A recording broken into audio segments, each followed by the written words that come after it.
காரைக்காலிலிருந்து ரூபாய் 491 கோடி மதிப்பில் கட்டப்பட்ட ஜிப்மர் மருத்துவக் கல்லூரி கட்டிடத்தை பிரதமர் நரேந்திர மோடி காணொலி காட்சி மூலம் திறந்து வைத்தார்.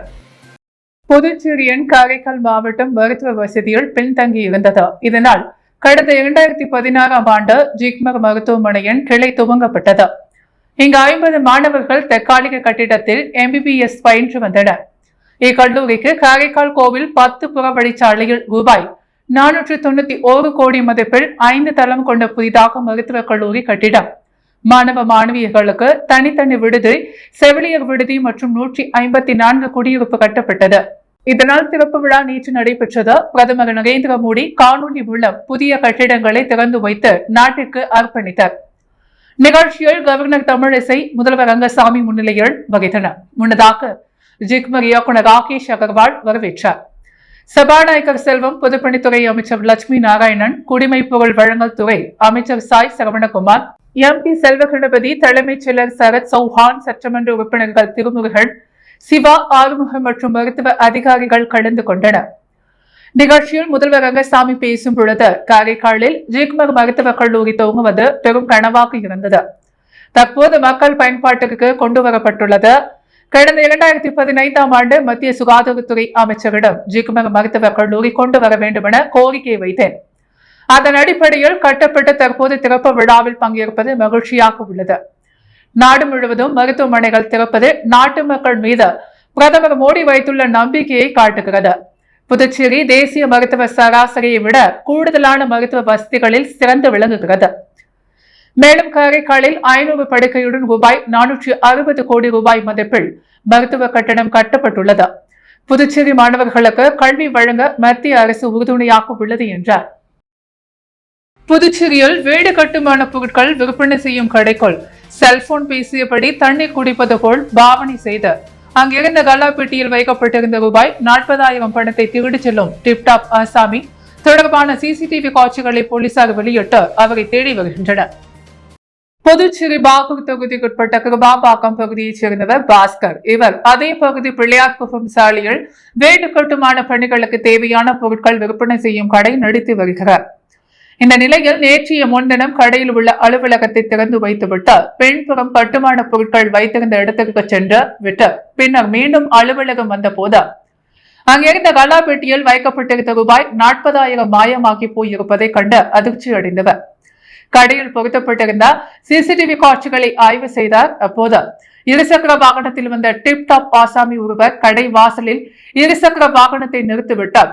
செல்போன் பேசியபடியே கடையின் அலுவலகத்துக்குள் நுழைந்து தண்ணீர் குடிப்பது போல் பாவனை செய்து தொடர்ந்து அங்கும் இங்கும் நோட்டமிட்டார். பின்னர் கல்லாப்பெட்டியிலிருந்து ரூபாய் 40,000 பணத்தை லாபகமாக திருடிச் செல்லும் காட்சிகள் பதிவாகி இருந்தது. இதையடுத்து அக்காட்சிகளுடன் பாஸ்கர் கிருபாபாக்கம் காவல் நிலையத்தில் அளித்த புகாரின் பெயரில் போலீசார் வழக்கு பதிவு செய்து திருட்டு சம்பவத்தில் ஈடுபட்ட டிப்டாப் ஆசாமியை தேடி வருகின்றனர். புதுச்சேரியில் போதை ஸ்டாம்ப் விற்க முயன்ற மருத்துவக் கல்லூரி மாணவர்கள் உட்பட 3 பேரை கைது செய்த போலீசார் அவர்களிடமிருந்து ரூபாய் 1 லட்சம் மதிப்புள்ள 20 போதை ஸ்டாம்புகளை பறிமுதல் செய்தனர்.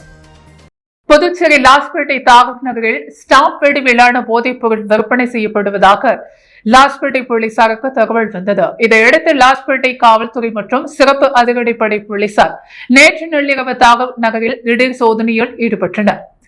அங்கு சந்தேகத்துக்கிடமாக நின்றிருந்த வாலிபரை பிடித்து விசாரித்த போது அதே பகுதியைச் சேர்ந்த சசிதரன் வயது 28 என்பதும் ரெஸ்டோ பார்களில் DJ இசை நிகழ்ச்சி நடத்துபவர் என தெரிய வந்தது. சசிதரனை சோதனை செய்த போது LSD என்கிற போதை ஸ்டாம்ப் வரைந்து வைத்திருந்தது தெரிய வந்தது. சசிதரனிடமிருந்து 7 போதை ஸ்டாம்ப் பறிமுதல் செய்யப்பட்டது.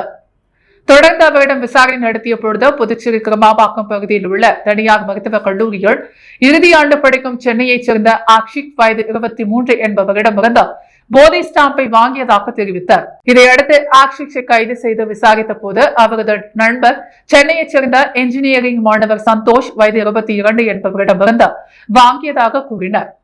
உடனே போலீசார் சென்னைக்கு விரைந்து சென்று அவரையும் சுற்றி வளைத்து பிடித்தனர். அவர்கள் 2 பேரிடமிருந்து 13 போதை ஸ்டாம்புகள் பறிமுதல் செய்யப்பட்டன.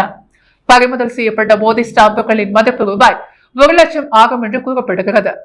இவர்களுக்கு போதை ஸ்டாம்ப் சப்ளை செய்தது யார் என்று போலீசார் விசாரணை நடத்தி வருகின்றனர். அமைச்சர் சாய்ஜி சரவணகுமாரின் பிறந்த நாளையொட்டி அருந்ததி நகரில் உள்ள ஸ்ரீ முத்தாளம்மன் ஆலயத்தில் நடைபெற்ற நலத்திட்ட உதவிகள் வழங்கும் விழாவை அவரது மகன் சாய் கிஷோர் தொடங்கி வைத்தார். புதுச்சேரி குடிமை புகழ் வழங்கல் மற்றும் நுகர்வோர் விவகாரங்கள் துறை அமைச்சர் சாய்ஜி சரவணகுமார் பிறந்தநாள் விழா புதுச்சேரியில் பல்வேறு இடங்களில் அவரது ஆதரவாளர்களால் வெகு விமர்சையாக கொண்டாடப்பட்டு வருகிறது. அதன் ஒரு பகுதியாக புதுச்சேரி மாநிலம் உருளையன்பேட்டை சட்டமன்ற தொகுதிக்குட்பட்ட அருந்ததி நகரில் எழுந்தரில் உள்ள அருள்மிகு ஸ்ரீ முத்தாளம்மன் திருக்கோவிலில் புடவை உள்ளிட்ட நலத்திட்ட உதவிகள் மற்றும் அன்னதானம் வழங்கும் விழா நடைபெற்றது. இதில் அமைச்சர் சாய்ஜி சரவணகுமாரின் மகன் சாய் கிஷோர் கலந்து கொண்டு நலத்திட்டங்கள் மற்றும் அன்னதானத்தை வழங்கி தொடங்கி வைத்தார். முன்னதாக ஆலய நிர்வாகம் சார்பில் மேள தாளங்கள் முழங்க அவருக்கு மாலை அணிவித்து பொன்னாடை பூர்த்தி சிறப்பான முறையில் வரவேற்பு அளிக்கப்பட்டது. பின்னர் ஆலயத்தில் நடைபெற்ற சிறப்பு பூஜையிலும் அவர் பங்கேற்று சுவாமியை வழிபட்டார். இந்நிகழ்ச்சியில் சாய் தியாகராஜன் உள்ளிட்ட ஓசுடு தொகுதியைச் சேர்ந்த பாஜக நிர்வாகிகள், அருந்ததி நகரைச் சேர்ந்த ஊர் பொதுமக்கள் மற்றும் ஆலய நிர்வாகிகள் பல கலந்து கொண்டனர். கருவடிக்குப்பம் பாத்திமா மேல்நிலைப் பள்ளி 11வது மற்றும் 12ஆம் வகுப்பு மாணவர்களுக்கு சட்டமன்ற உறுப்பினர் ஜான்குமார் மடிக்கணினி வழங்கினார். புதுவை அரசால் 11ஆம் வகுப்பு மற்றும் 12ஆம் வகுப்பு மாணவர்களுக்கு இலவச மடிக்கணினி வழங்கப்பட்டு வருகிறது. அந்த வகையில் புதுவை கருவடிக்குப்பம் பகுதியில் உள்ள பாத்திமா அரசு உதவி பெறும் பள்ளியில் மடிக்கணினி வழங்கும் நிகழ்ச்சி நடைபெற்றது. இதில் தொகுதி சட்டமன்ற உறுப்பினர் ஜான்குமார் கலந்து கொண்டு மாணவர்களுக்கு மடிக்கணினியை வழங்கினார். மேலும் நிகழ்ச்சியில் கல்வித்துறை சார்பாக அதிகாரி பாண்டியன் முன்னிலை வகித்தார். பள்ளி முதல்வர் அருள் தந்தை மகிமை மாணவர்களுக்கு மடிக்கணினியின் அவசியம் குறித்து சிறப்புரை ஆற்றினார். மேலும் நிகழ்ச்சியில் மாணவர்கள், பெற்றோர்கள், ஆசிரியர்கள் உட்பட பல கலந்து கொண்டனர். மக்களவைத் தேர்தலில் நாம் தமிழக கட்சி வெற்றி பெற்றால் புதுச்சேரியை உலகத்தரம் வாய்ந்த சுற்றுலா மையமாக உருவாக்கப்படும் என்று நாம் தமிழக கட்சி வேட்பாளர் டாக்டர் மேனகா உறுதியளித்துள்ளார். எதிர்வரும் பாராளுமன்ற தேர்தலில் நாம் தமிழக கட்சி தனித்து போட்டியிடுகிறது. இதற்காக தமிழ்நாடு மற்றும் புதுச்சேரி மாநிலங்களில் 40 தொகுதிகளில் 20 தொகுதிகளில் பெண்களுக்கு 20 தொகுதிகள் ஆண்களும் என சம வாய்ப்பு வழங்கப்பட்டு தேர்தல் சந்திக்கிறார்கள். புதுச்சேரி மாநிலத்தில் நாம் தமிழக கட்சியின் தலைமை ஒருங்கிணைப்பாளர் சீமான் வழிகாட்டுதலின்படி நாடாளுமன்ற வேட்பாளராக டாக்டர் மேனகா போட்டியிடுகிறார். இந்த நிலையில் பாராளுமன்ற தேர்தலில் போட்டியிடும் நாம் தமிழக கட்சியின் வேட்பாளர் அறிமுக கூட்டணும் தனியார் திருமண மண்டபத்தில் நடைபெற்றது. தொடர்ந்து கட்சியின் சின்னமும் அறிமுகப்படுத்தப்பட்டது. இதனையடுத்து செய்தியாளர்களை சந்தித்த நாம் தமிழக கட்சியின் வேட்பாளர் டாக்டர் மேனகா, நாம் தமிழக கட்சி புதுச்சேரி மக்களவை தேர்தல் வெற்றி பெற்றால் தமிழ் வளர்ச்சிக்கு அயராது பாடுபடும் என்று நெடுங்கால கோரிக்கையாக உள்ள மாநில அந்தஸ்தை பெற்றுக் கொடுப்போம் என்று தெரிவித்தார். மேலும் உலகத்தரம் வாய்ந்த சுற்றுலா மையமாக புதுச்சேரி உருவாக்கப்படும் என்று கூறிய அவர், சமயம் சாராமல் அனைத்து தரப்பு மக்களின் மேம்பாட்டிற்கு உழைப்போம். அடித்தட்ட மக்களுக்கும் உயர்தரமான இலவச மருத்துவ வசதிகள் கிடைக்க வழிவகை செய்யப்படும் என்று கூறிய வேட்பாளர் மேனகா, ஆரம்ப கல்வி முதல் ஆராய்ச்சி கல்வி வரை இலவச கல்வி கொடுப்போம் என்று தெரிவித்தார். பேட்டியின் பொழுது நாம் தமிழக கட்சியைச் சேர்ந்த மாநில நிர்வாகிகள், தொகுதி நிர்வாகிகள், தொண்டர்கள் என அனைவரும் உடனிருந்தனர்.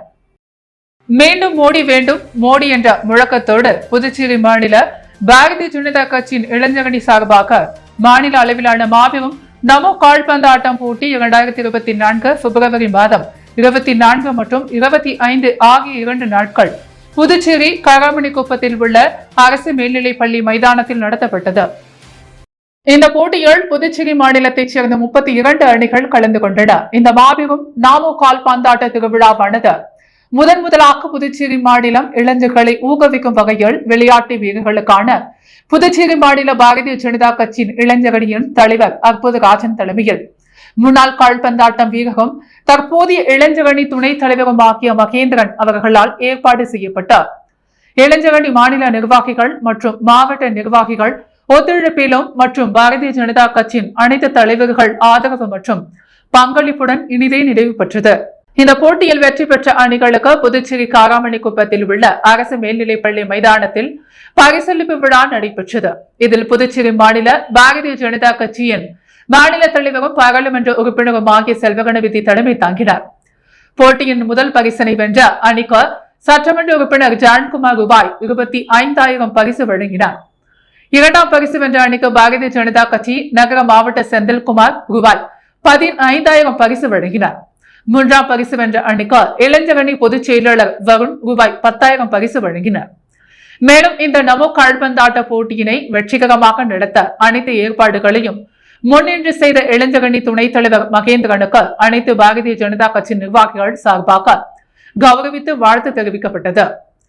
மேலும் இந்த நிகழ்ச்சியில் மாநில பொதுச் செயலாளர் மோகன்குமார், சட்டமன்ற உறுப்பினர்கள் சிவசங்கர், அசோக் பாபு, ரிச்சர்ட் ஜான்குமார், மாநில செயலாளர் வெற்றிச்செல்வம், மகளிர் அணி மாநில தலைவர் ஜெயந்தி, நகர மாவட்ட தலைவர் கிருஷ்ணராஜ், மாநில இளைஞரணி நிர்வாகிகள், தொகுதி இளைஞரணி நிர்வாகிகள், பாஜக நிர்வாகிகள் என பல கலந்து கொண்டனர். 7ஆம் ஜிப்மர் முதுகலை மருத்துவக் கல்லூரி மற்றும் ஆராய்ச்சி மையம் பிரிவை வீடியோ கான்பரன்ஸ் மூலம் பிரதமர் நரேந்திர மோடி தொடங்கி வைத்தார். ஏனாமில் 93 கோடி ரூபாய் செலவில் கட்டப்பட்டுள்ள இந்த அதிநவீன மையம் ஏனாம் மக்கள் மட்டுமின்றி சுற்றுவட்டார கிராம மக்களுக்கும் நவீன மருத்துவ சேவையை வழங்கும் என்று வீடியோ கான்பரன்ஸ் மூலம் ஜிப்மர் மைய பிரிவை தொடங்கி வைத்த பிரதமர் மோடி தெரிவித்தார். இந்த மையத்திற்காக முன்னாள் அமைச்சர் மல்லாடி கிருஷ்ணராவ் கடுமையாக உழைத்தார் என்று பிரதமர் நரேந்திர மோடி தெரிவித்தார். டெல்லி போன்ற பெருநகரங்களில் ஏனாம் மக்களுக்கு இதுபோன்ற மருத்துவ சேவைகள் கிடைப்பது நல்ல முன்னேற்றம் பிரதமர் தெரிவித்தார். இந்த நிகழ்ச்சியில் புதுச்சேரி வேளாண் துறை அமைச்சர் ஜெயக்குமார், முன்னாள் அமைச்சரும் புதுச்சேரி அரசின் டெல்லி சிறப்பு பிரதிநிதியுமான மல்லாடி கிருஷ்ணராவ், சட்டமன்ற உறுப்பினர்கள் கொல்லப்பள்ளி ஸ்ரீனிவாஸ், அசோக், ஜிப்மர் மைய ஊழியர்கள் மற்றும் பல கலந்து கொண்டனர். உப்பளம் தொகுதி இந்திரா காந்தி விளையாட்டு அரங்கத்தை சுற்றி 3 இடங்களில் சேதமடைந்த சுற்றுச்சுவரை ரூபாய் 43,64,000 ரூபாய் செலவில் புனரமைப்பு செய்வதற்கான பணி தொகுப்பு சட்டமன்ற உறுப்பினர் அனிபால் கென்னடி பூமி பூஜை செய்து தொடங்கி வைத்தார். புதுச்சேரி மாநிலம் புதுச்சேரி நகராட்சி உப்பளம் தொகுதியில் அமைந்துள்ள இந்திரா காந்தி விளையாட்டு அரங்கத்தை சுற்றி 3 இடங்களில் சுற்றுச்சுவரை புனரமைப்பு செய்வதற்காக தொகுதி மக்கள் மற்றும் விளையாட்டு வீரர்கள் சார்பாக உப்பளம் தொகுதி திமுக சட்டமன்ற உறுப்பினர் அனிபால் கென்னடியிடம் கோரிக்கை வைக்கப்பட்டது. இது சம்பந்தமாக ஒவ்வொரு முறையும் விளையாட்டு அரங்கம் நிகழ்ச்சிகள் நடக்கும் போது சட்டமன்ற உறுப்பினரும் துறை அமைச்சர் மற்றும் துறை அதிகாரிகளிடம் தெரியப்படுத்தி பணிகள் மேற்கொள்ள வேண்டும் என்று அறிவுறுத்தியிருந்தார். இதனை அடுத்து சட்டமன்ற உறுப்பினர் அனிபால் கென்னடியிடம் தொடர் முயற்சியால் ரூபாய் 43,64,000 ரூபாய் மதிப்பீடு செய்யப்பட்ட உப்பளம் தொகுதியில் அமைந்துள்ள இந்திரா காந்தி விளையாட்டு அரங்கத்தை சுற்றி இப்பணிக்கான பூமி பூஜை சிறப்பாக நடைபெற்றது. இந்த பணிகளை சட்டமன்ற உறுப்பினர் அனிபால் கென்னடி பூமி பூஜை செய்து தொடங்கி வைத்தார். இந்நிகழ்ச்சியில் கல்வித்துறையின் விளையாட்டு மற்றும் இளைஞர் நல இயக்குநர் செந்தில்குமார், பொதுப்பணித்துறை கண்காணிப்பு பொறியாளர் வட்டம் 2 என் பாஸ்கரன், சிறப்பு கட்டிடம் கோட்டம் 2 சிறப்பு பொறியாளர் சுப்பராயன், கல்வித்துறையின் விளையாட்டு மற்றும் இளைஞர் நல துணை இயக்குநர் வைத்தியநாதன், பொதுப்பணித்துறையின் உதவி பொறியாளர் விக்டோரியா, சிறப்பு கட்டிட கோட்டம் 2 இளநிலை பொறியாளர் சுந்தராட்சி, கட்டிட ஒப்பந்ததாரர் ராஜ்குமார், திமுக நிர்வாகிகள் சக்திவேல், ஹரிகிருஷ்ணன், நோயல், ராஜி, செல்வம், விநாயகமூர்த்தி, ராகேஷ், மோரிஸ், ரகுமான், ஊர் பிரமுகர்கள் மற்றும் பொதுமக்கள் பல கலந்து கொண்டனர். காமராஜர் நகர தொகுதிக்குட்பட்ட சாமிப்பிள்ளை தோட்டம் பகுதியில் 50 லட்சம் ரூபாய் மதிப்பில் புதிய சிமெண்ட் சாலை அமைக்கும் பணியினை முதல்வரின் பாராளுமன்ற செயலர் சட்டமன்ற உறுப்பினர் ஜான்குமார் பூமி பூஜை செய்து துவக்கி வைத்தார். புதுச்சேரி காமராஜர் நகர தொகுதி சட்டமன்ற உறுப்பினர் மேம்பாட்டு நிதியிலிருந்து ரூபாய் 50 லட்சம் மதிப்பில் சாமிப்பிள்ளை தோட்டம் மற்றும் அதனை சுற்றியுள்ள பகுதிகளில் புதிய சிமெண்ட் சாலை அமைக்கும் பணியின் துவக்க விழா இன்று நடைபெற்றது. விழாவில் முதல்வரின் பாராளுமன்ற செயலரும் தொகுதி சட்டமன்ற உறுப்பினருமான ஜான்குமார் கலந்து கொண்டு தலைமை தாங்கி பூமி பூஜை செய்து பணியினை தொடங்கி வைத்தார். மேலும் விரைந்து பணிகளை முடிக்குமாறு அதிகாரிகளை வலியுறுத்தினார். இந்த நிகழ்ச்சியில் நகராட்சி ஆணையர், துணை ஆணையர், பொறியாளர் ஜெய்சங்கரன் மற்றும் அதிகாரிகள், பாரதிய ஜனதா கட்சி மாவட்ட பொறுப்பாளர் முபாய் சரவணன், மாவட்ட தலைவர் தண்டபாணி, தொகுதி பாஜக தலைவர் கார்த்திகேயன், தொகுதி பாஜக பொதுச் செயலாளர் செந்தில்குமார் மற்றும் சுகுமாரன், அலெக்ஸ், வேல்முருகன், வைத்தியநாதன், யுவராஜ், நாகராஜ், ரமேஷ், மாங்குடி சரவணன், சுப்பிரமணியன், டாடா, எஸ் பாலுதாஸ் உள்ளிட்ட ஊர் பொதுமக்கள் அனைவரும் கலந்து கொண்டு விழாவினை சிறப்பித்தனர். புதுவையின் அன்றாட நிகழ்வுகளை காண பாண்டி ஹெட்லைன்ஸ் யூடியூப் சேனலை சப்ஸ்கிரைப் பண்ணுங்க. தொடர்ந்து எங்களுடன் இணைந்திருக்க பக்கத்தில் உள்ள பெல் பட்டனை பிரஸ் பண்ணுங்க, லைக் பண்ணுங்க, ஷேர் பண்ணுங்க. என்றும் உங்களுடன் பாண்டி ஹெட்லைன்ஸ்.